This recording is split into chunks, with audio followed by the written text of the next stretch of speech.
you're going to get what? Well, and I would say in our kindergarten first grades across the board, I would say in our kindergarten first grades, that is a foundational piece. So even in STEAM and engineering and all that, we do very little in the K first grade as far, and just a focus area and getting kids exposed.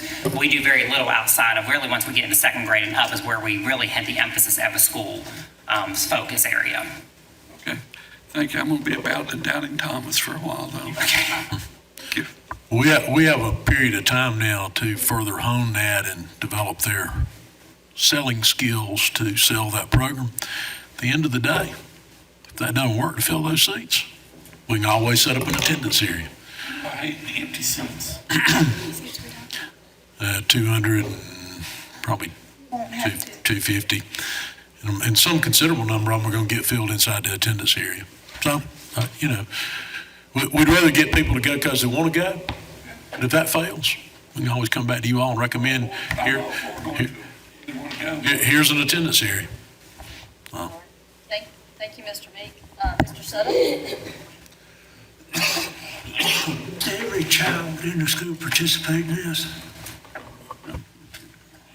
Yes, and the leader in me, that starts in kindergarten all the way to fifth grade. The entrepreneurship, Mr. Sutton, we would start certain pieces of that in kindergarten and first grade to expose them, but that would be tiered model as far as how heavy we go into design thinking and entrepreneurship as they move up. How much time each day is spent in this particular program? All of that, for the most part, all of this is going to be very embedded into the regular curriculum. Even Leader in Me, to Kelly's examples, that's just part of the everyday embedded into the curriculum. Outside, sometimes they may have in special days and special events. Same with design thinking. If they're doing a big design thinking project, that is actually embedded in, you're doing the curriculum through design thinking. So it would be hard for me to pull out and say, we're spending X amount of time on this and X amount of time on this because it's all very much embedded. Do we evaluate each child with that? How do we communicate to the parent how well the child is doing in that? Most things, as I recall, we give them a grade. Are they given a grade in this? With it being similar to project-based learning, they will receive a grade for when they do a project, probably in a very similar way that we would do a rubric, where we evaluate through that rubric process of, as you would through any type of project that you would do with your students. So it might be over a longer duration of time than an individualized test. It would be more indicated through the results of the presentation of whatever project that they did. How many teachers are certified to do this? Design thinking, Mr. Sutton, none yet. We have to roll out that training this year, so our teachers they won't be actually certified in it, but they will be trained in it this school year. Do you know what the training constitutes? Is that something I can do in a week? I can be trained in a week, or is that? We can, it'll be multiple days of training. How we structure that will be up to Ms. Helms and her staff, whether that's over the summer, whether that's a day here and there. I did 5 days of design thinking training when I was trained total. And so however many days that would be throughout the year. Next year's focus is really getting the teachers trained and embedded, getting them eased into this process. And really the big piece is going to be the practicing, building the projects, rolling the projects out, practicing them and refining them as they go. Does it require a lot of materials? Do I have to buy things to make this program successful? I train the teacher, and then I give the teacher what to teach the class or the course or whatever we're doing. Yeah, so the design thinking, you may have seen it in the video. Most of the design thinking materials are all donated because most of it's scrap stuff. So again, cardboard, yarn, string, they had paper cups or stuff you find out in nature, leaves, grass, that kind of thing. So it's a fairly low cost implementation of that kind of stuff material-wise because the whole point is a lot of times you're using natural materials. Do we have state standards for this? Yes, so any project they would do would be tied to state standards, yes. If I take this in kindergarten and I take it through fifth grade, will I be able to evaluate how well they have done in entrepreneurship for these 6 years? I think as far as like if you were asking for a grade, I think that's That's very. what I'm looking for. Yeah, it wouldn't be a grade, Mr. Suddeth. I think we would be able to tell that anecdotally as we're talking to students if we've done a good job developing certain skills within them, the critical thinking, the ideation skills. It wouldn't be a grade they would receive necessarily because it's hard to, you don't have anything to compare that to as far as a kid, I can't compare you to you with design thinking, without design thinking. So it's very difficult to make that comparison. But certainly if you go to a school like A.J. Wittenberg, you can hear the engineering design process in children when you talk to them. They will refer to it. So for us, at the end of the 5 years or 6 years, that would be the indication of success that the kids can talk about the entrepreneurial cycle, or they can talk about the leader in me tenets or the 7 habits would be the success, I guess. I still don't quite understand how we're going to evaluate the success of that or how well that is doing with the students.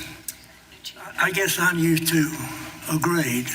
Yes, sir, and they're still getting grades. They're still going to get the grades on the content just like every other school does. But it's just like project-based learning. It's a way to teach kids the content of the curriculum, but they're still getting a grade for it. So they're going to get a grade through this process as well. What would be the title of that grade?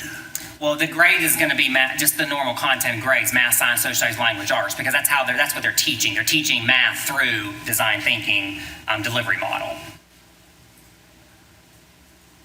So I'm going to have that in every class. I'm going to have design thinking in every class that I'm in.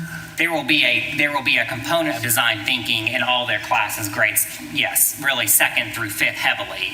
They'll be learning in some area. Again, it might vary by 9 weeks. 9 weeks, social studies might be doing a design thinking project. The next month, it might be sciences doing a design thinking project, or they may be doing a school-wide project to start off with. So there's various ways they can do it. How are you going to evaluate it? Yeah. So, it would be like evaluating anything other schools that we would evaluate, STEM, project-based learning. So my staff would typically go in, we're trained in design thinking, so we would be looking at, when we walk through classrooms, do we see the design thinking process elements built in the classroom? So they're not named a design thinking school. We actually see evidence of that when we walk into the classroom, just like we do with project-based learning, STEAM, New Tech. Dr. McDavid and I regularly walk through schools, and as does this as superintendents, to look for what you say you are.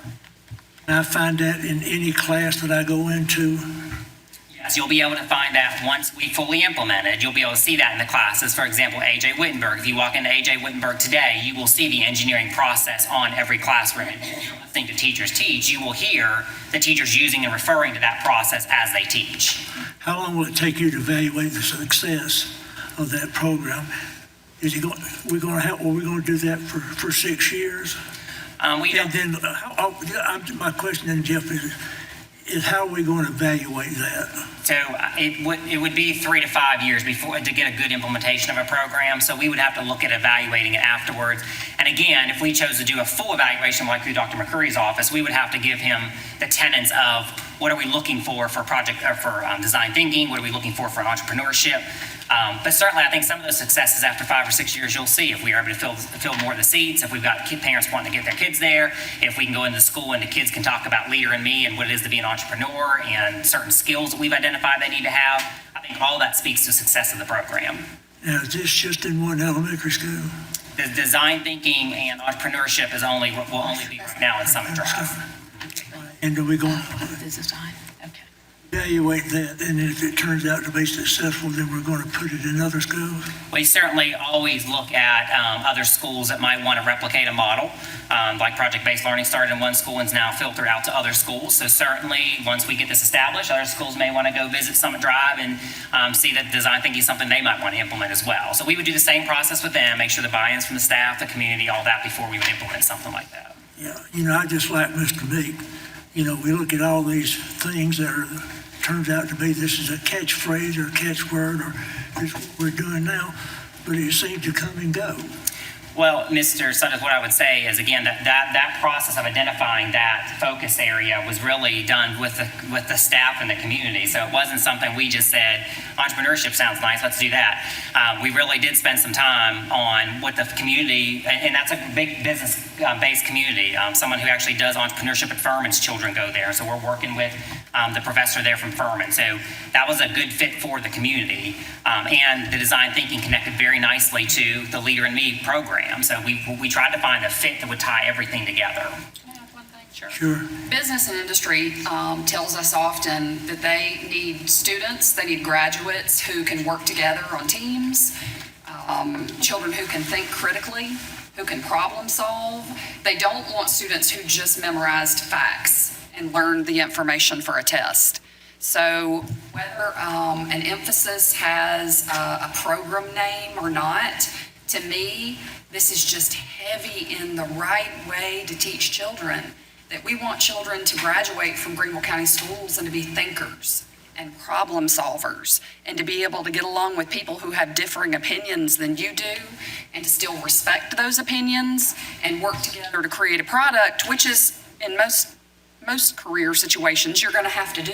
You're going to have to work on teams, you have to get along with others, you have to solve problems.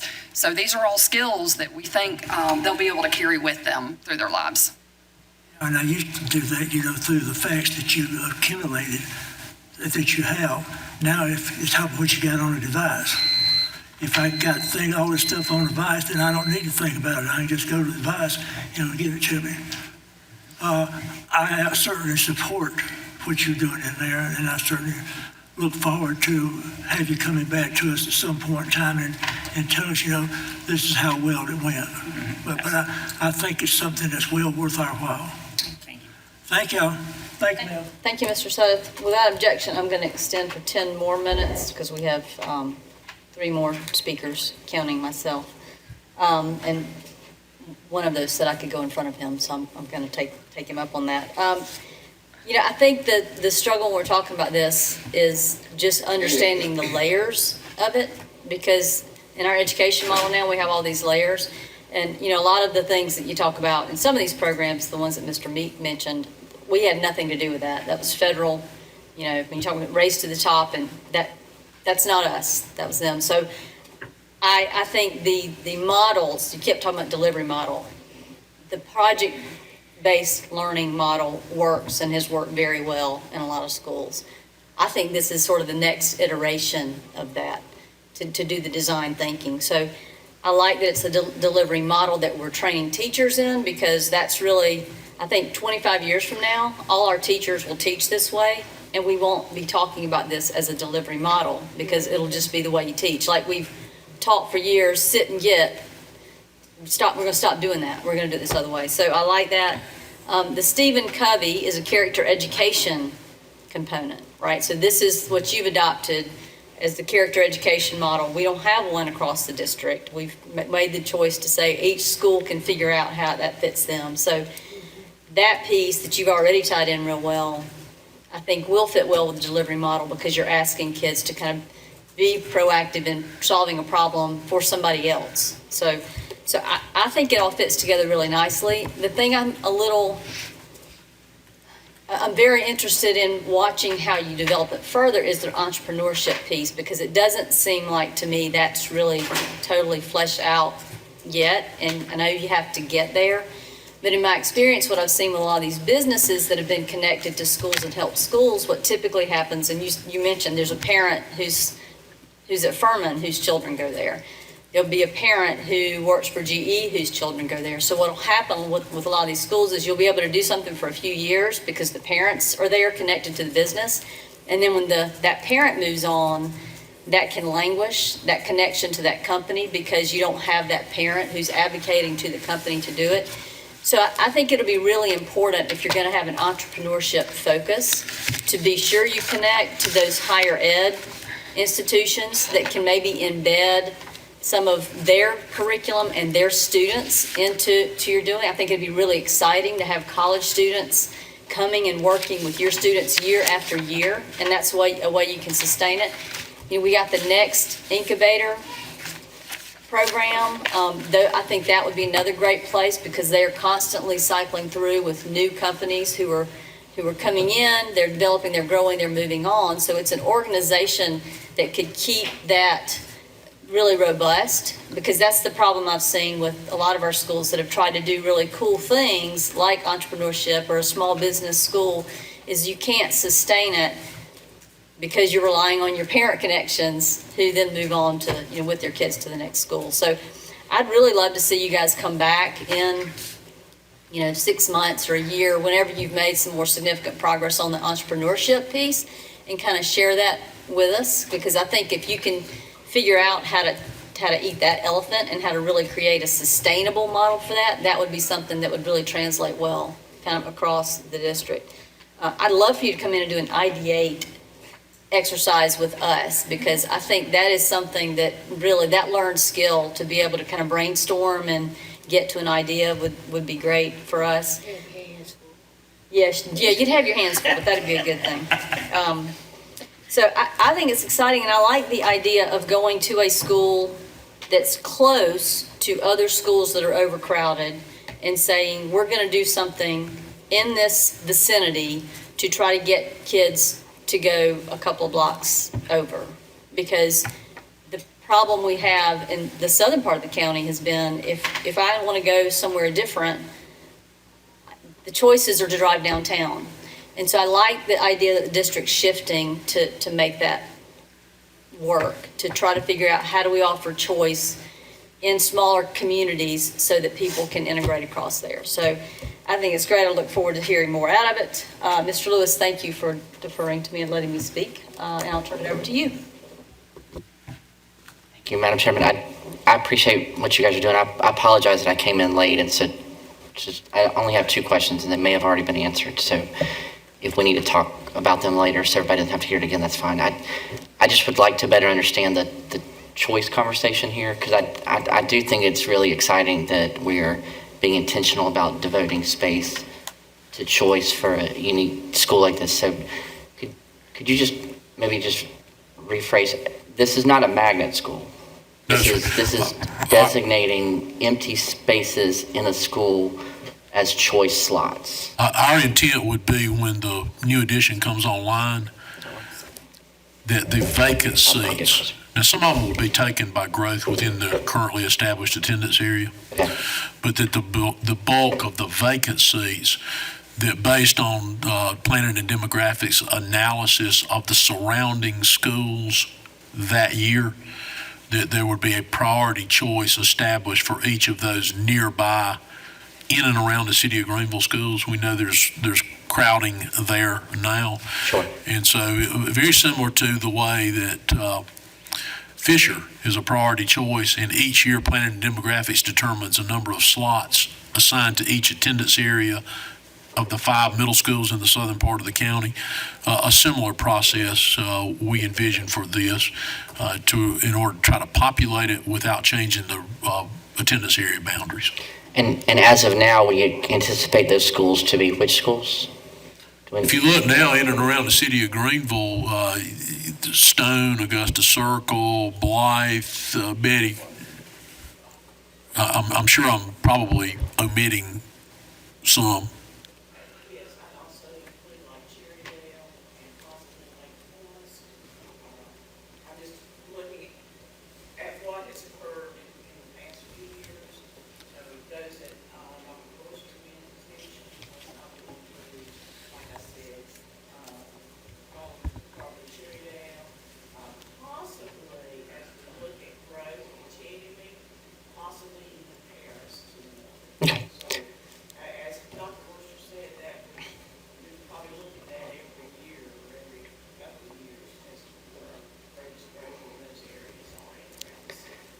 And when, with Fisher, we originally had substantially more choice than we do now, because the attendance area of Fisher is now filling up all those slots.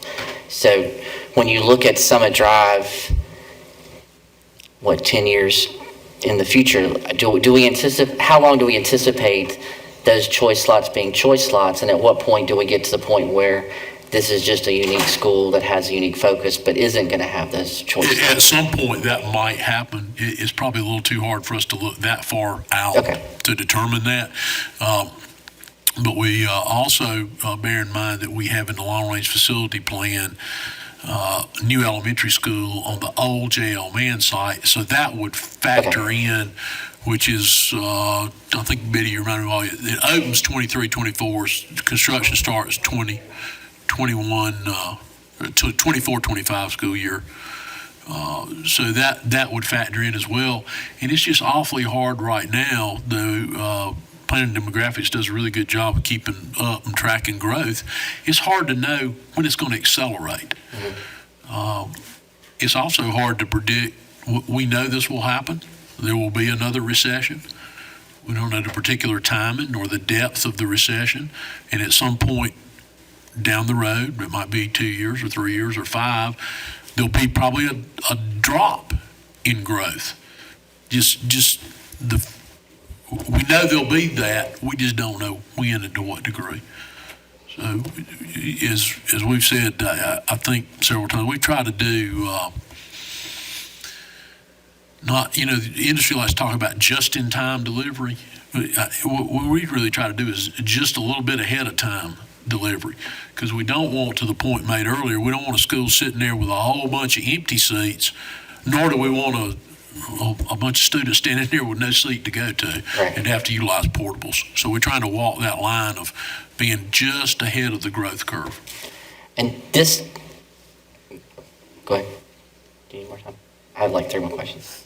Without objection, I'm going to extend for 5 more minutes. So this currently doesn't require board approval. So is the idea that this new concept will be implemented in the fall, or do we have is it a multi-year phase? They've already begun work on the implementation now, and it would move forward. We brought it to you as background information, realizing that it's our intent right now, when that addition is occupied, to come back to you and say, well, our recommendation is there will be no attendance area. It would simply be priority choice. And this gives you some background information on the, I don't want to use the term selling points, but the selling points of the school for parental choice. And the addition won't be occupied this fall, correct? It's one more year out. So fall of 2021 would be, okay. But they're already doing their work internally in the school with faculty and to some degree with students on the Leader in Me side of it. And then you're working towards entrepreneurial, I don't want to speak for your timeline, but in the fall, is that correct?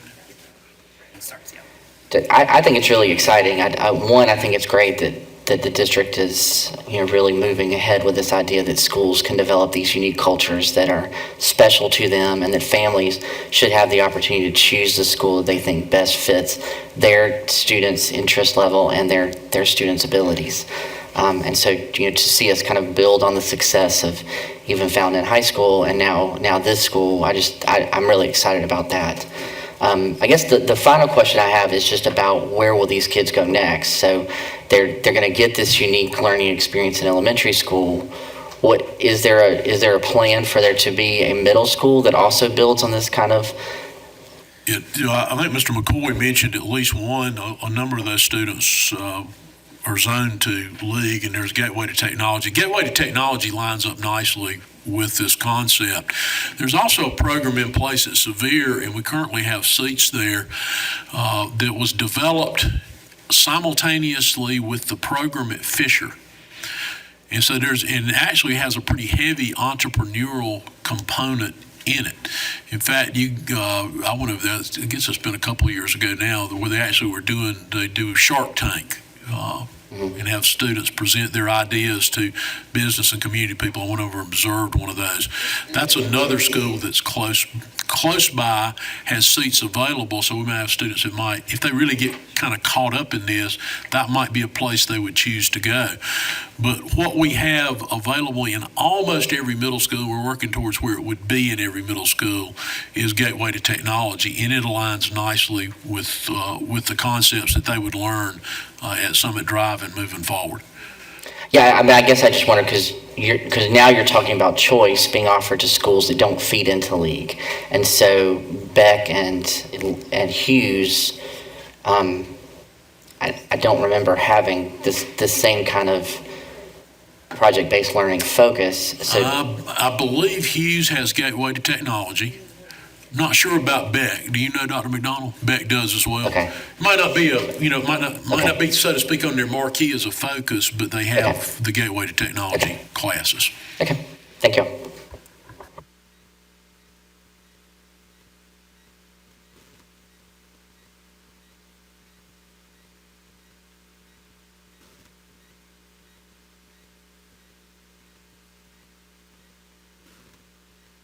really a statement, and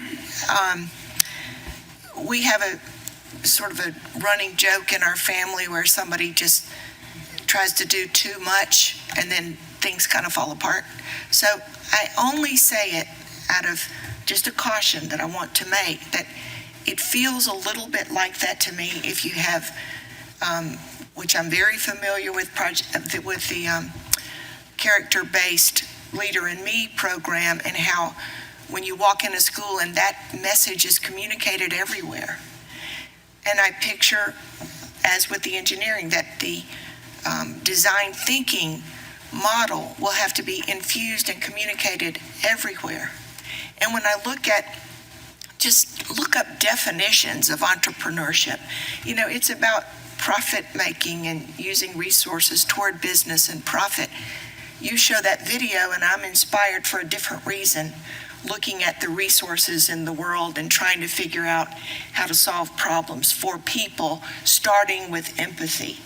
That is not really, by definition, how people approach a problem when the ultimate goal is to make a profit. So it is not to say that one is better than the other, but there might be too much difference that you're trying to bridge if you're trying to say, okay, this is a Leader in Me school and the design thinking school and entrepreneurship. So to me, it's like, as you are developing it, I would just say, please think about whether you really need all that to make a draw.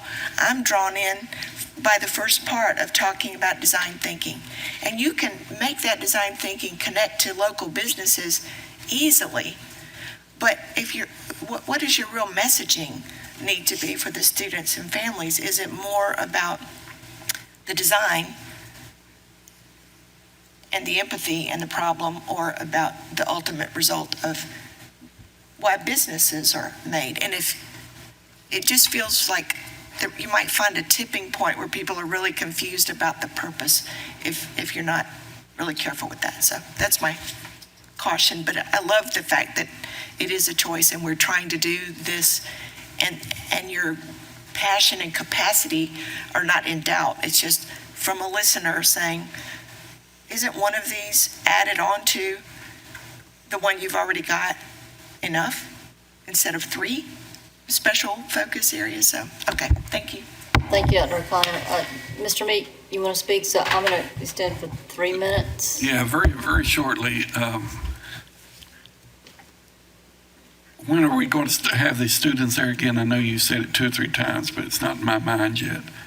When are the students, when are going to be available, the seating? Available seating? Their program starts immediately. The additional seats, is that really your question, Mr. Meek? That fall of 24. No, fall 21. I'm sorry, fall of 21. 24 is the elementary on JL man, I'm sorry. Okay, so if it goes 1 full year away. Okay, when will the administration evaluate the focus, the program, to come back and see if we need to do something other to fill those seats, if they're not being, and I hope they are, hope they are, but if they're not, when are you going to come back and look at that? I don't think we would want to give that certainly more than 1 year of time, probably at least 2, and see, how many students do we get by choice the first year? How many did we get the second year? Did that number increase? In other words, it is on an upward trajectory? Is it flat? Is it on a downward trajectory? So I don't think it would be sooner than 2 years. Now, if we run into an extreme overcrowding, that might temper our decision to do something earlier. The number of seats that we are expanding by is over 200. 240, right at 250, 249 or 48 or something right at 250. Thank you.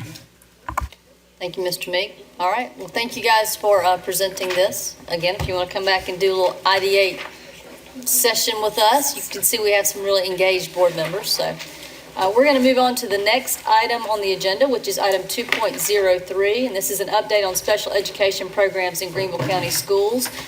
This was born out of questions provided by Ms. Grayson and Dr. O'Connor. Ms. Grayson, I don't believe, has anything to say before the presentation. Dr. O'Connor, would you like to say anything before the presentation, or would you like to defer? Okay. All right. So with that, Dr. Royster, I'll turn it over to you if you want to tee this up. Hey, Ms. Wells, Ms. Hogan's already at the podium, but she's going to share with you some information directly in response to some key questions that came from Ms. Grayson and Dr. O'Connor, a lot of which revolve around the employability credential. But I think she has some other overall information in there. One thing including a statistic that we did not have available during the testing workshop that we did in the fall, where we had, I think we had at that time, we had graduation rate. We did not have it broken out by subgroup. And we now have the subgroup graduation rate, so contained within, I think, not only a lot of good information and good quality programs, but a good report of some results regarding our graduation rate for that subgroup of our student population. Ms. Hogan? Thank you, sir. Appreciate the opportunity to talk with you today about our programs for students with disabilities. And to start with that, I want to go ahead and give you an overview of what those disability categories are, just as a reminder. It's obviously very complex. You can see up on the screen in the blue, we serve students in 13 disability categories under IDEA. They're listed to the left. They range, they're in alphabetical order, so it's all the way from autism to intellectual disabilities, orthopedic impairment, specific learning disabilities, speech language impairment, just to name a few. In this chart, what I pulled for you were 3 totals so that you could see progression over the years, 2010, 2015, and 2019. 2019 count is done in October, and in October, when we certified with the State Department of Education, we had 11,855 students that we are serving with students with disabilities that we are serving in Greenville County schools. When we look at these totals in the boxes there from the years, you can see our totals haven't changed drastically at the bottom, but what I do want to point out to you is some of the diagnoses of our students have changed. And I think I've mentioned that to you before, and certainly the criteria for autism, the diagnosis criteria changed, but you can see that that went from 447 to 1,218. You can see our largest category is specific learning disability there, and that's at 5,220. That's maintained about the same area. That's the largest in the country. That's the largest in the state. You can see that in other health impairment, we've had quite a bit of growth, and in developmental delay. Those are some of the areas that I think are significant for us to recognize when we plan our programming for our students with disabilities. We want to make sure that we're looking at how the students are changing and their needs are changing so we can respond appropriately to their needs. This chart here is one that it's basically that same information, the totals, and where the column says 2019. One of the things that we are monitored from the State Department of Education, and one of the areas that we really strive for, is to serve children in the general education environment as much as possible.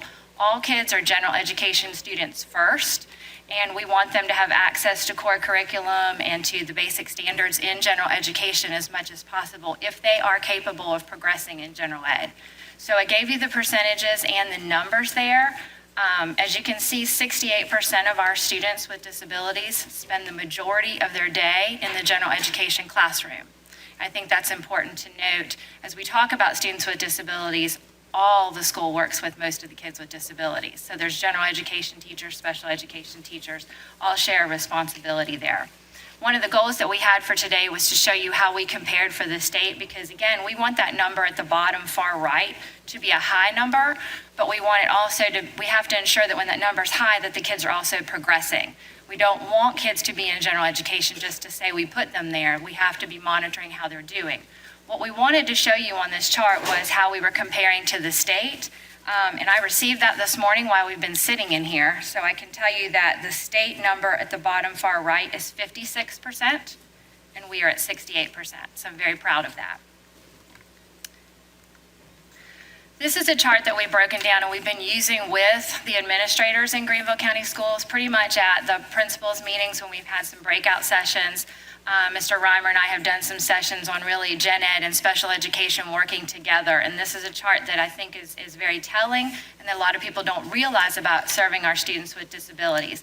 Again, it's that breakdown that shows that on the far right, 80% of the students 80% of the day is where 68% of the students are spending their time in general education. I don't think people always realize that. I think they think the special education teacher is responsible for teaching that student with a disability, but the reality is they are a support. The majority of them spend the majority of their day in general education.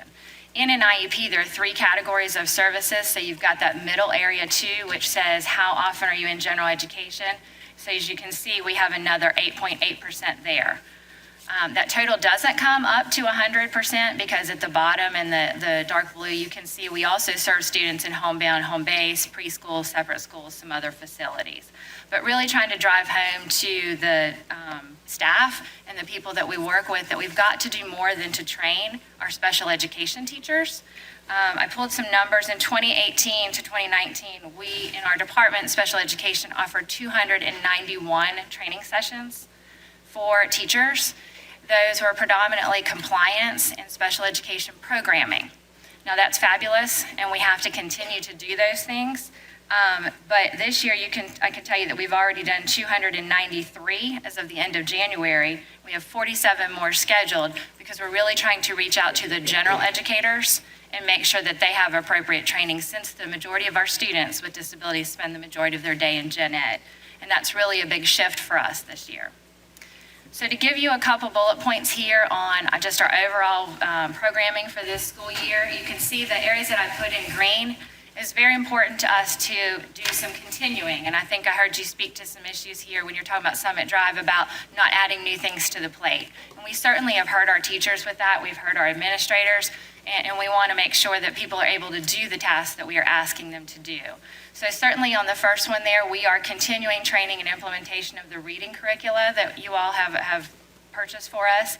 We have that a second year at the elementary level, the third year at middle and high, continuing that. We have not made any changes with that. It's working, and we want to keep doing what's working and get it right. We have turnover in teachers, so we always need to be training new teachers that come into the system and have the ability to build that capacity. We're also continuing, you probably remember me talking last year about a grant that we have with Clemson University to support our teachers that are teaching students with emotional disabilities and students with moderate intellectual disabilities. And that's predominantly targeting behaviors. And those are students who are outside of the general education classroom, but those teachers need additional training. And we have a partnership with Clemson where we had summer training, and we have ongoing support for them through the folks at Clemson, which has been really great. So again, we're continuing that. We're continuing to provide our professional development sessions, always looking for ways to offer them in different formats. We're looking at ways to offer them through webinars so folks don't have to leave their schools when possible. Some we need to do face-to-face, looking for ways to really reach out to all the different people that work with our students. Continuing improving our partnerships and collaboration by all, for all. The very first slide there had our tagline for the year. Last year, our tagline was making connections, and this year we have kept that and added making investments. And what we've really tried to help people understand is that we've got to diversify the portfolio for kids with disabilities. If we typically think of special education as a room or a teacher or a place, we're only giving them one opportunity. So we really want to make connections with the general education teachers, the community, and the parents across the board. So partnership and collaboration for all, by all. In the bottom, they have the orange bullets. Those are things that we are doing this year that are new. And the first one is initiating the state IEP program. You may recall last year we switched over. We were making at the end of the school year a switch to the Enrich IEP program. We were the only district in the state that was using a different one. So while this was cumbersome for teachers to learn a new program, we have found that we had less IEP meetings in the fall because they didn't have to do them simply because a student came from another district. And so I think that it's been very successful, knock on wood. And the second one there is initiating a phase-in for curricula provided by the State Department for our students who are in the employability program. We didn't get information until after the school year started that they were going to provide curricula for us. So we did not think that was fair to train our teachers once school had already started. And so we offer those who wanted to take a look at the curricula, who wanted to volunteer for it. So we do have some folks starting a phase-in process in the next month. And then the bottom one there is we are initiating a parent advisory for the district to really talk with families about their experience in special education and ways that we can make that better. We asked every school to submit a name or two of someone that they thought would represent them well on a committee, and so we're in the process of setting that up. This is the exciting news that Dr. Royster alluded to. I was afraid he was going to give away my big news. We're pretty excited to report that, again, this was not here when you did the district work session where you looked at data. We had the graduation rate, but we just hadn't had it pulled out by subgroup. So in 2018, we were at 50.2% for our graduation rate. Now, I had shared that with you in the past, and we had talked about how we didn't believe that was acceptable. That was actually below the state rate at that time, which was 52.1%. And so for this last year, for 2019, we increased to 57.7%, which was now above the state rate of 54.8%. So we're pretty excited about that. We're not happy with that. We'll keep pushing to make that even higher, but we wanted to be sure that you had that information. So I believe Ms. Grayson's question was actually about the employability credential, so I appreciate you letting me share the other information with you. We do have a video that we will show you here first. Give you a little highlight. Okay, I kind of skipped steps though. Now what? You tell me. Spend 5 minutes with Reagan in the halls of the Fine Arts Center. Her captivating smile, easy manner, diligent work ethic. And you'd never guess she'd been a difficult student to place in a work-based setting. Were you nervous at first or no? Oh yeah, I didn't want to break anything. She has autism and epilepsy and is uncomfortable around loud noises and crowded spaces. But here, where dancers glide and sculptors create, Reagan has found peace and discovered the art of self-confidence. She's motivated, she's dedicated, and she's ready to work. I show her a few things and she gets right to it. She comes in and I don't have to even ask her to go do anything. She goes right to her task. She's very motivated and she's learning very quickly. Awesome. Reagan is one success story among dozens in this district. Special education students who are earning work hours, taking technology courses, and earning 24 high school credits. Hit the cut. Go ahead and hit the scissor. They are on a path that in 2022 will lead to the first South Carolina employability credential. Before the state mandate, Greenville County Schools was already meeting the requirements. Can you fill it up? Ensuring a student's employability is a progression at GCS. It begins in schools with classroom-based businesses, like Kids in the Kitchen. They slowly learned how to cut, how to fry stuff, how to bake, how to measure. So we're using all of our skills, our math skills, our reading skills, everything in the kitchen. Do the onions not burn your eyes? No. What makes you the best onion cutter in here? Just me. Just you? You just got skills? Yeah, I do.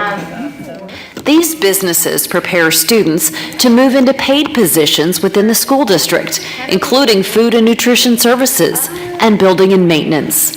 Reagan was hired as a substitute custodian, making over $11 an hour. So for them to be able to leave with knowledge of how to work, how to cooperate, teamwork, knowing how to follow directions, knowing how to creatively think about a product, them being able to interact with other peers and employees, allows them to have confidence. Bye, Sally. Have a great day.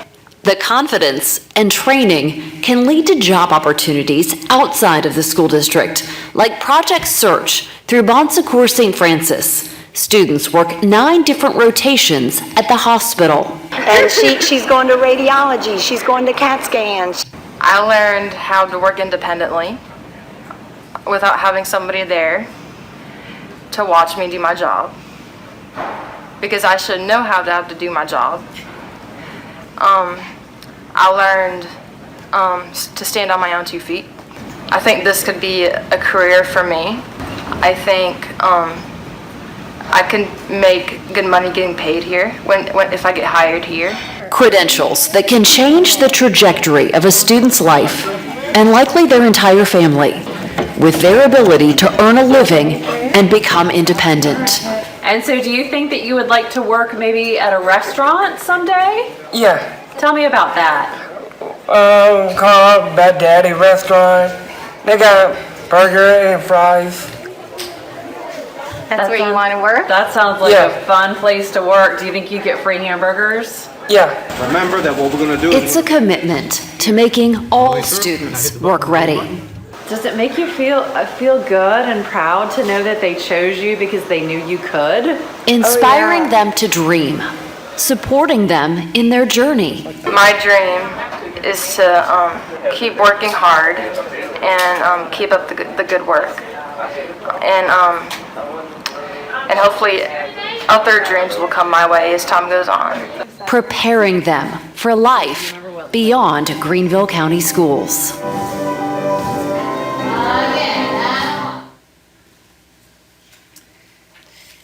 Really probably should have just ended it there, right?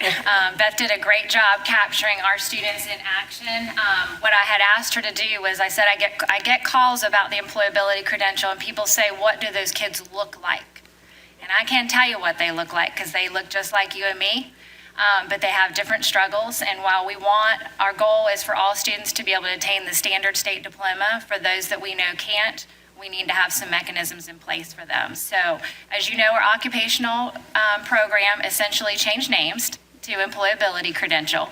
The first ones will be issued in 2022.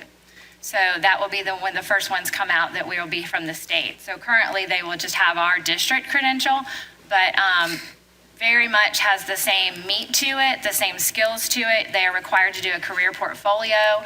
We have a readiness assessment. They do 360 hours of that work-based learning. We're still teaching reading, for those who ask that question. It's just a different type of reading. We're probably not reading Romeo and Juliet. We're probably reading to gain information for the daily context for the jobs that they're doing. We're certainly teaching math skills, but again, it's a different type of math, more of a functional math, the business math, things that they may need. And I've had a lot of diploma track folks say, but my kid needs this too. So I think you all know that's important. Communication skills, the businesses that you saw there, that was Wade Hampton High School, but you recall we have that in all of the high schools. They have an opportunity to have those businesses with the embroidery and the heat press and the vinyl makers. And I think you have a few of those items over the years. Maybe you've gotten a coffee mug and a couple of things that the students have made there.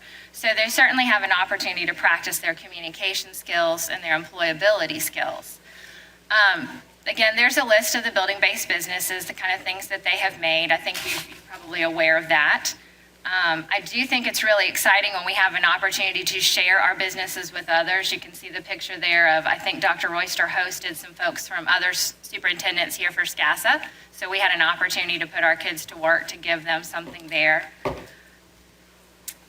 Here we had the clear bags. If you recall, our clear bag policy came out very quickly, right before the first football game a couple Augusts ago, and Travelers Rest High School jumped right on that and said we can make some bags. They're also working on marketing skills. They're learning that they can't just have products behind their closed door. They've got to have an understanding of supply and demand and being able to get out to the other folks. Many of our school teams are now using them. Different clubs within the school are using them to get different items for their school. The partnership with middle and high school, we've had a struggle, I think, over the years for folks. It's a very difficult conversation to tell a family that their child's not going to gain a standard diploma. So what this has allowed us to do is to be able to have conversations with a productive outcome that we can show them of what their programming is going to be for their child.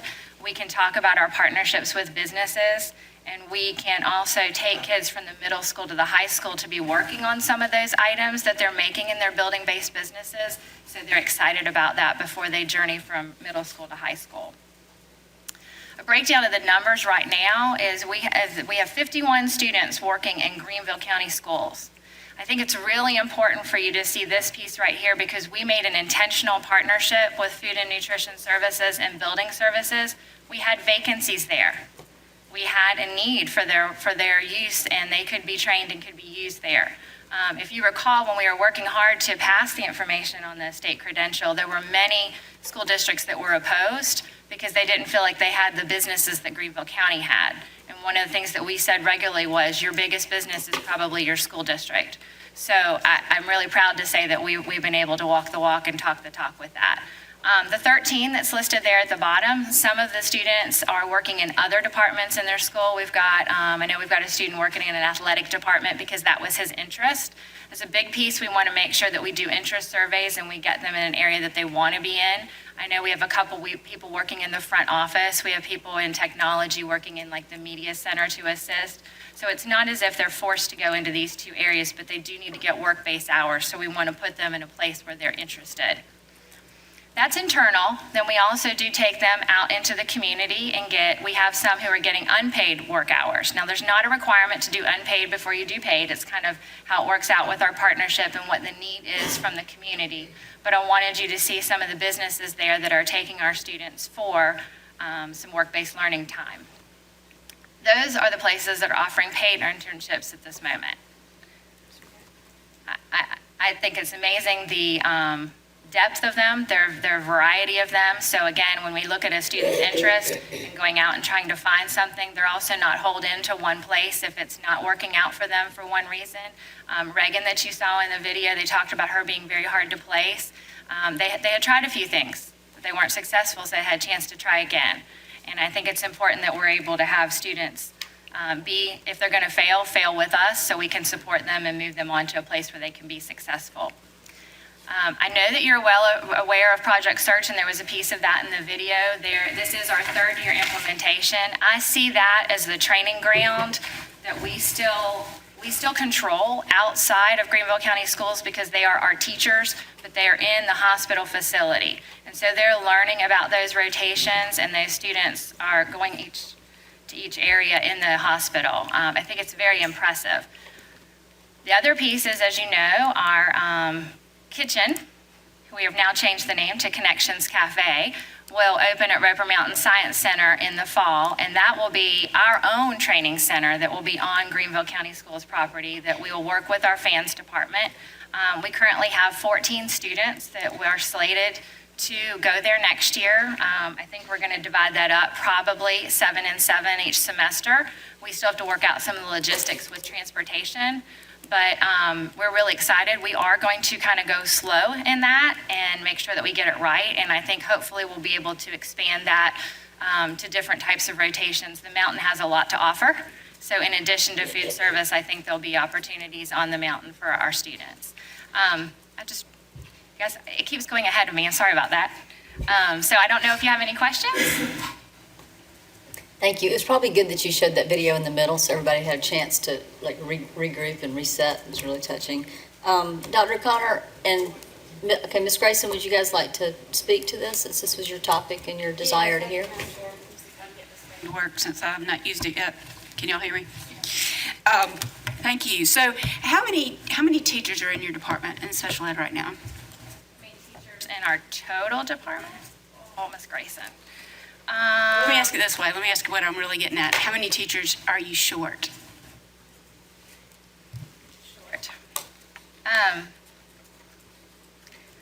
If you're asking me how many vacancies we have at the moment, I would really have to, and I know she's not here, I would have to ask HR that because we have teachers in the positions, okay? If we can get a teacher in the position that's a special education teacher, we would do that first. Margaret was here. She's probably looking up a number for us right now. But so if we don't have a special education teacher, we would go with a certified teacher. I'm certain that we have a few. It's not as if we would have a plethora of. I know that we've already signed a lot of contracts for next school year. Our HR department is doing a really great job with recruiting and getting ahead of that. All right, and you said there were 3 categories of IEP. Are all students with an IEP eligible for these paid internships? Or is there a bottom and a top? Does that make sense? When you say eligible, I think we have opportunities for work-based learning at all schools. there are programs at all schools. It wouldn't, every IEP, when you get to the high school level, has to look at transitioning to when you exit high school. So there is a component of creating a post-secondary goal and an opportunity for that, but it wouldn't all include work-based learning as a focus. But certainly they have access to all the other things that our students do, like Launch Greenville, or if they were going to do work-based learning through the career and technology. I mean, we have students have IEPs that go through all those different pathways. But what we showed here today is predominantly for those who are non-diploma track, who would be seeking an employability credential. Okay. And that's all done through guidance, or is it done through your special education department? Special education, we have some folks that are called transition liaisons, and so they support the each high school. They have 5 or 6 that they're assigned to, and they work on interest inventories with the kids. We also have a great partnership with vocational rehab. They serve a lot of the connection, finding out what the students are interested in, and then finding out what business may be able to fulfill that need. I think one of the things that's exciting that we're going to be doing in the future that we've not done in the past is partner with Eric Williams and his folks. We have a meeting set up in the next couple of weeks because he's got work-based learning people. We have some folks, talked to Whitney this morning about putting that all together to make sure that we're working smart.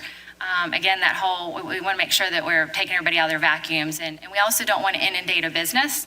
If we're going to a business, we want to go to them one time and know what we need. And so, does that answer your question? It does. And the other question I had was age requirements. I mean, some of these kids are already of age, but some of these are 16, 17-year-olds, I would think. How are they getting around OSHA and other regs? Yeah, we have the same struggles, with the Kate Center. But these students who are in the employability credential, any student with an IEP, can stay with us through 21. So some of the students that you saw on the video have been in high school more than 4 years, but we're doing many of those hours as that we can internally, and then that helps us with that. To add a little bit to that, there are exceptions to all those regulations for students that are 16 or older and they're in an approved instructional program that relates to that placement. Now, what we sometimes have some difficulty with is selling that idea to some industries. They sometimes have a hesitancy, but those prohibitions do not generally apply to instructional placement of students in a work site-based setting. While they're in school. When you say while they're in school, while they're enrolled in school is correct. It doesn't have to be even during school hours. Okay. And how many kids are in the paid internships? 51, if I can get it to go back. We have That's in the school district, but I'm talking about out in the community. Right. I'd have to pull that number for you, and I will tell you that it changes regularly. We have 373 students in the program overall. I had that number, Ms. Grayson. I apologize. I'll have to pull it. You can send it to me later. It's not a big deal. I just am very interested. I think this is fabulous, and I'm glad the state is catching up with us, and that's all I have. Oh, thank you. Sorry. My mind's going in a bunch of different directions, too. Dr. O'Connor, here. Yes, thank you very much for all this great information. I love that collaboration by all for all, and just the way you've messaged this, and understanding the tremendous growth that we've had in our goal of moving more students into general education.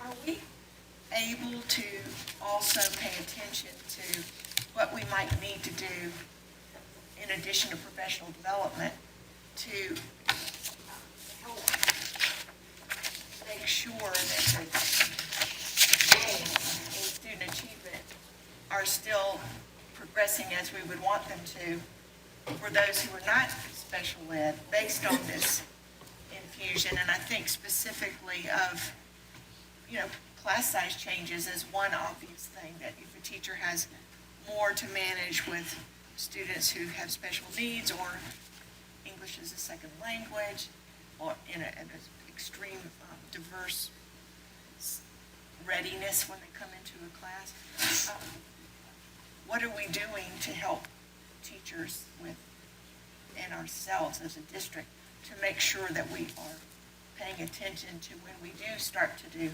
too much? We're doing a couple things in that respect. First of all, I can tell you that here at the central office, we're really working hard that when there's a special education issue, it isn't something that's just forwarded to me.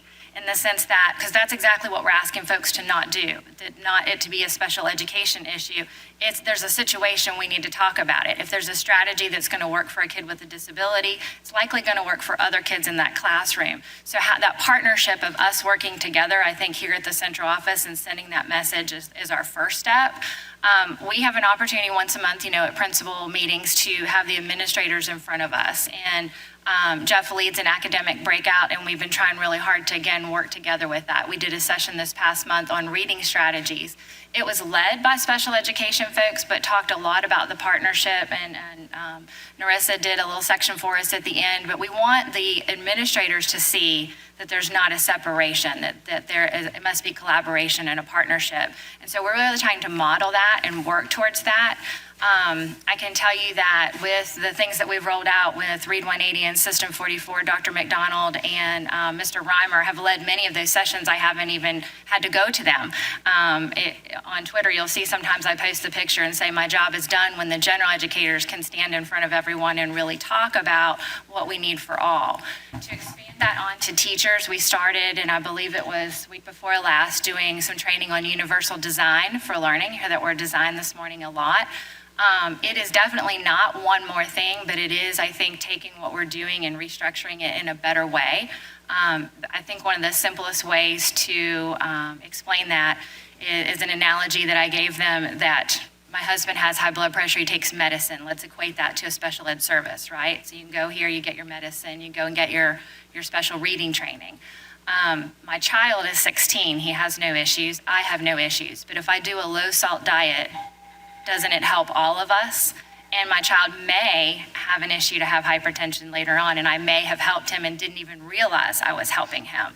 And so I think that that's one of the things that happens in a classroom, is if they plan for the outliers instead of planning for the middle, that they will capture everyone. And really, it's a way of rethinking and how to work smarter.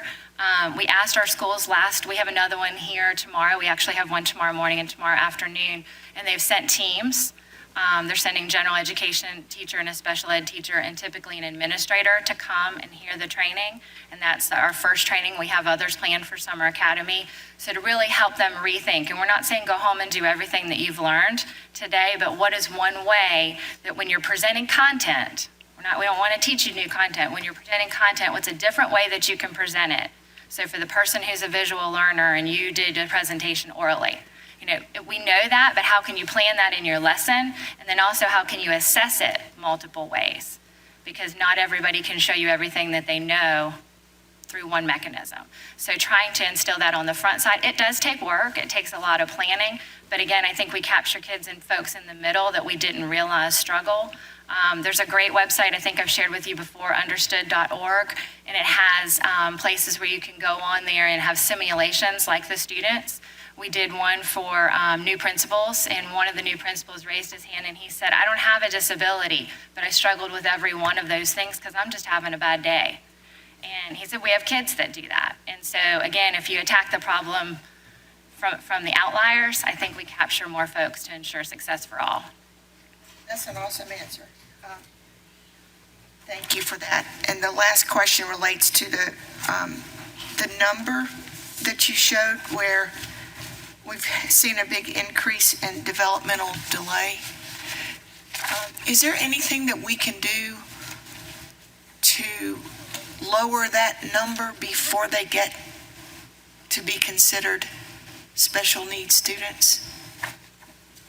I also think I need to point out that some of that may be, it's not, the growth wouldn't be misleading, but when you say before they become special education students, we don't have general education programming for 3-year-olds. So when a 3-year-old comes to us through a child find process, the only option for them to come to Greenville County would be a student with a disability. So while it is concerning that we have higher numbers, it's great that we have higher numbers because we want to get them earlier. We want to get them faster. We don't want to get them at age 5 and 6 and find out that they need services.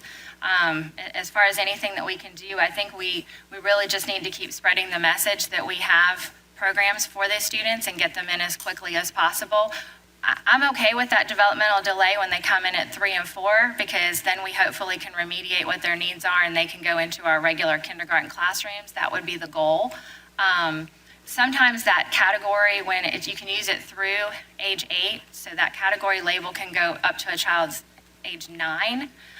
So sometimes when it's later on, it may be that we don't have exactly pinpointed what the child's disability is, and we need to do further assessment to see if it's a specific type of learning disability, or if they have issues cognitively that don't show up at, want to label something at age 5 if we're not certain. So it is a catch-all, but we really monitor that because of more of our preschool programming more than anything. So they're not coming in all at 3 when they come in. We're talking about up to 9. They're coming in with the diagnosis of developmental delay. And I guess I'm kind of going back to our early literacy connection of, would we expect that the better we do in expanding early childhood and literacy, that we would see a decline in that number?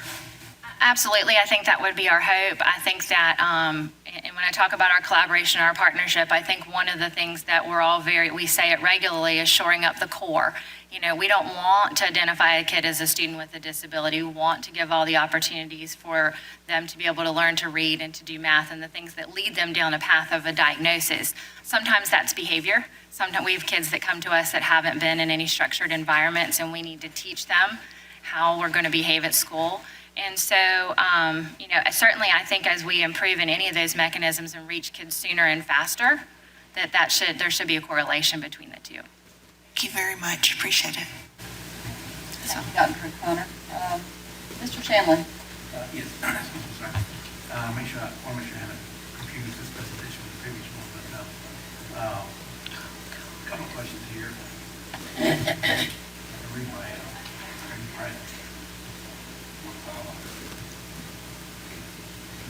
going back to these figures where this particular slide right here, how does this treat it? Does it include students who were in this program who may have graduated into the general population, or is there such a thing? In other words, if you have 12, 18 total, is that only those who have been diagnosed and put into the individual program? The total on that 2019 column is the students that were there when we did the October child count that we report. So everybody in that column was currently enrolled with programming at some way in Greenville County Schools or provided by Greenville County Schools employees.